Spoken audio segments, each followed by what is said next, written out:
perkenalkan. Sebelumnya kami dari mahasiswa semester 3 Univet izin mewawancara jenengan. Sebelumnya boleh diperkenalkan dulu. Oke, perkenalan nama ya. Iya. Sebenarnya perkenalkan, nama saya Vicky, saya juga mahasiswa semester 5 prodi manajemen juga, sama seperti jenengan semua. Oke, lanjut. Sebelum mulai ke pertanyaan, boleh diceritakan dulu nggak sih Mas usahanya? Oh ya. Usaha saya bergerak di bagian desain, yaitu desain untuk kaos. Sebenarnya nggak cuma kaos tapi juga bisa tas dan lain sebagainya, tapi lebih mendalaminya ke bagian desain kaos. Dan itu tadi saya awalnya itu iseng nyoba-nyoba, terus kok bisa, terus akhirnya jadi usaha gitu. Boleh tanya nggak sih Mas, kalau di desain kaos itu ada alur proses produksi nggak sih, dari mulai mungkin bahan mentah sampai jadi produk jadi dan dipasarkan ke konsumen?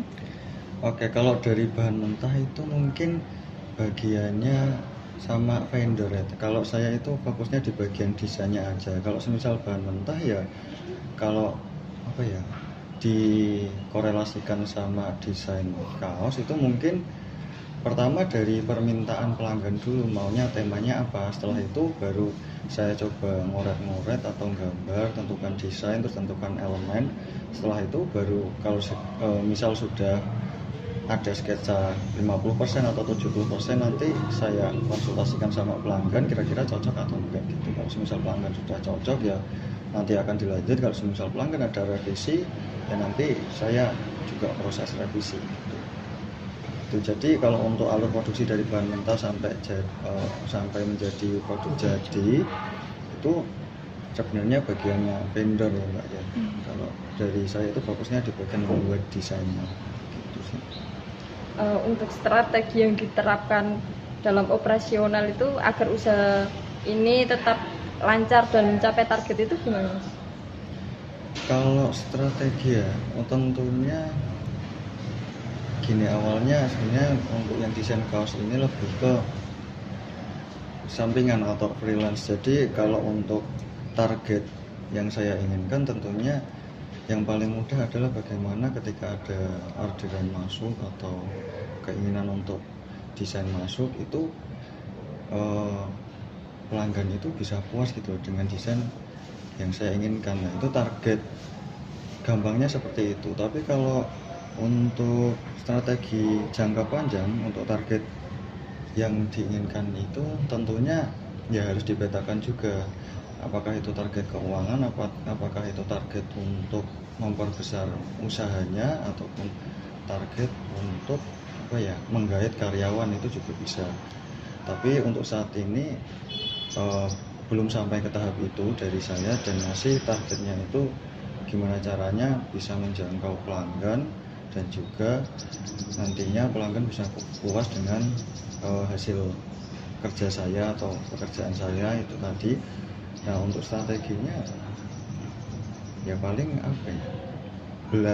belajar terus sih, mengasah skill terus sih agar bisa terus improvisasi di bagian desain itu aja sih. Untuk merancang keunikan produk atau layanan yang ditawarkan itu agar menjadi nilai tambah bagi pelanggan itu gimana Mas?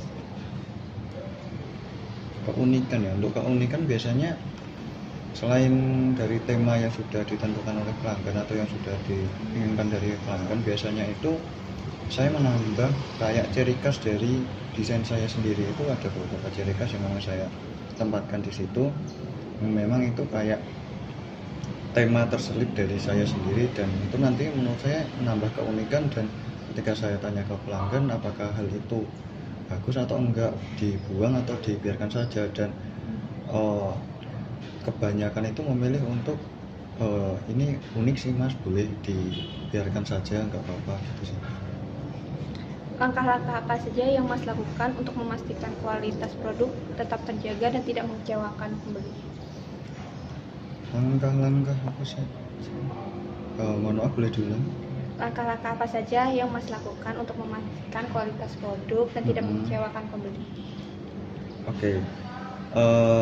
Tentunya yang pertama terus inovasi, terus mengasah kreativitas. Terus yang kedua tentunya mengkonsultasikan dengan pelanggan itu tadi, apakah sudah cocok atau belum, apakah perlu revisi atau tidak. karena kalau nantinya saya paksakan untuk ini aja nggak usah revisi, tentunya kan nantinya pelanggan tetap kecewa ya, Kurang ada puas. iya betul kurang puas terhadap hasil saya. Jadi saya membuka untuk misal kalau pelanggan itu mau merevisi ataupun menambahkan hal-hal, misal mas ini kayaknya kalau diginikan kayaknya boleh sih mas atau lebih bagus, begitu saya coba usahakan juga, tapi tetap sesuai yang saya bisa, tetap ada pembicaraan dua arah sama pelanggan. Kalau saya bisanya sampai segini, apakah pelanggan mau atau tidak, seperti itu. Terus bagaimana proses produksi atau pelayanan pada usaha Anda, seperti mesin atau peralatan apa saja yang Anda gunakan untuk mendukung hal tersebut? Kalau peralatan untuk mendukung usaha saya, tentunya yang pertama handphone, terus yang kedua saya biasanya pakai laptop.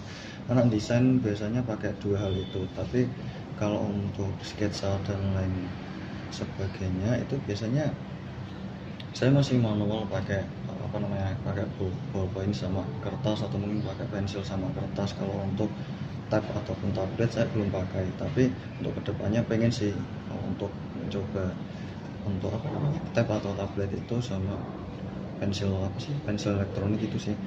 Itu terus udah sih itu aja. Bagaimana cara Mas Vicky menghitung jumlah produksi yang paling pas supaya keuntungan yang didapat bisa maksimal? Kalau untuk jumlah produksi, kalau dikorelasikan itu sebenarnya juga sama kaitannya dengan itu sebenarnya kerjanya vendor ya, bukan kerjanya tukang desain. Tapi kalau untuk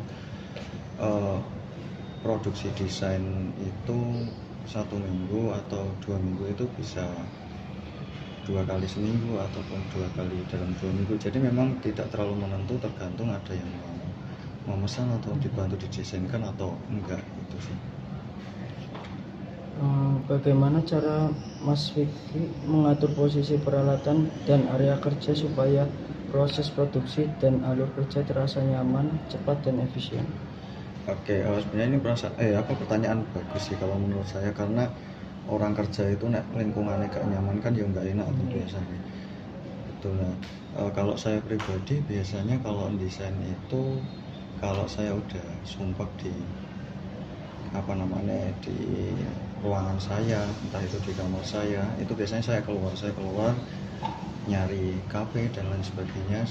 Biasanya itu inspirasi datang, terus itu membantu saya dalam menciptakan kreativitas ataupun inovasi di situ. Tapi kalau untuk di ruangan saya sendiri biasanya saya pakai meja saya